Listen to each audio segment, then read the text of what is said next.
Hi, welcome to the Central Line Troubleshooting Skills Ambassador video.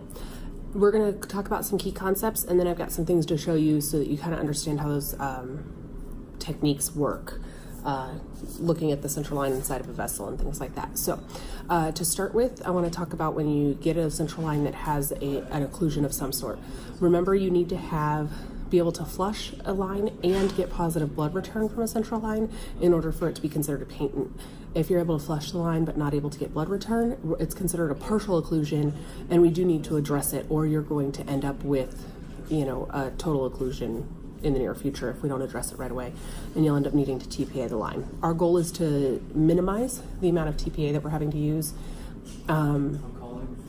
and avoid that at all costs. So that's what this is talking about, is trying to troubleshoot and prevent those total occlusions. So when we're looking at it, the first thing we want to do is, of course, make sure you have a clean workstation, and we want to always be flushing our lines with a pulsatile technique.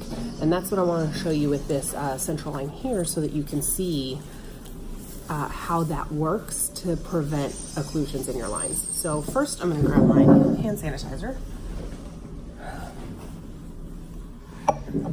because you're always going to need to clean your hands prior to doing any of these procedures.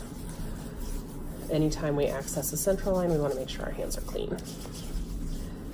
And then I'm going to adjust the camera a little bit so that you can kind of see my example here.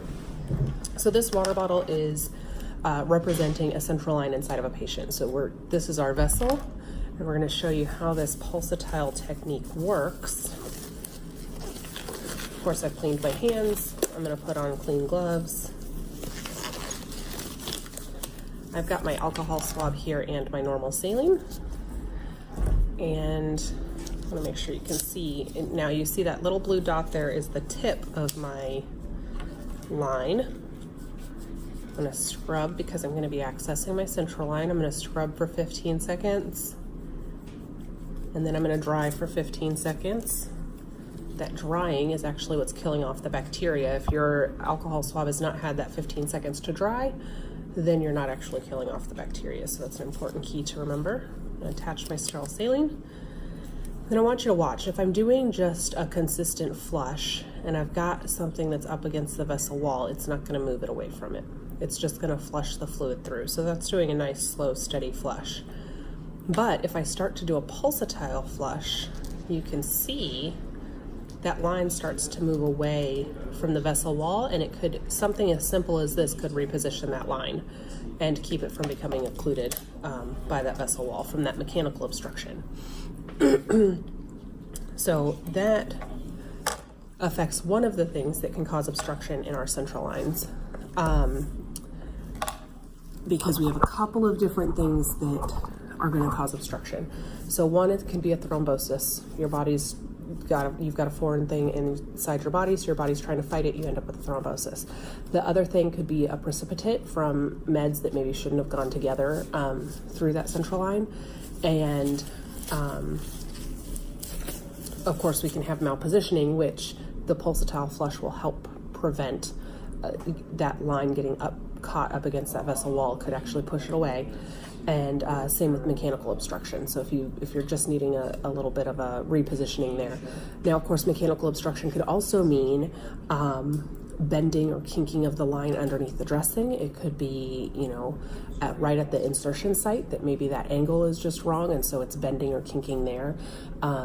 So of course, we would also, if we've tried the pulsatile flush, that's not working, the next thing we're going to go to is changing our needleless adapter, which we're going to do utilizing sterile technique per that policy. And then once you've changed that needleless adapter, because that's another area where you can end up with a mechanical obstruction, once you've changed that and tried to pulsatile flush again, and you can use, as long as your patient can clinically tolerate it, using 20 to 30 mLs to flush may help clear out any obstructions that are developing. So if you can catch it early enough, just giving it a really good flush to clean everything out can keep it from getting obstructed once you've changed that needleless adapter. So start with your pulsatile flush, Move on to changing your needleless adapter and then flushing again with a significant amount of volume as long as your patient can tolerate it clinically. Use as much as they can clinically tolerate. Try repositioning your patient. Again, if a line is getting caught up against that vessel wall, repositioning a patient, having them turn their head from side to side depending on where the line is placed, sometimes having them lift an arm or move it can help. If you've got a PICC line that's coming in the arm, could help with kinking here. So just having them reposition their arm. Of course, repositioning a leg, something like that could help if you've got a femoral line. So trying to do something simple like that could also relieve partial obstructions. And then you may need to take down the dressing utilizing sterile technique, of course, per our central line dressing change policy. Take down the dressing and actually look to see if there's some kinking underneath that dressing. If the line looks like it's coming out, it looks like it's further away, or it's bending at the suture site, do not ever push it back in. We never ever push a line back in, even though it's considered sterile underneath that dressing. It is no longer sterile enough to be inside the vessel. So you would need to notify your physician immediately and have them either rewire the line or place a new central line. Of course, if there's any breaks noted in the catheters, we want to make sure that we are clamping between the break and the patient. You can use the yellow clamps that we have available on the unit to clamp it between the patient and where that break is, and again, notify your physician immediately. So those are a few techniques and things to remember when troubleshooting a central line, and I hope you find it helpful.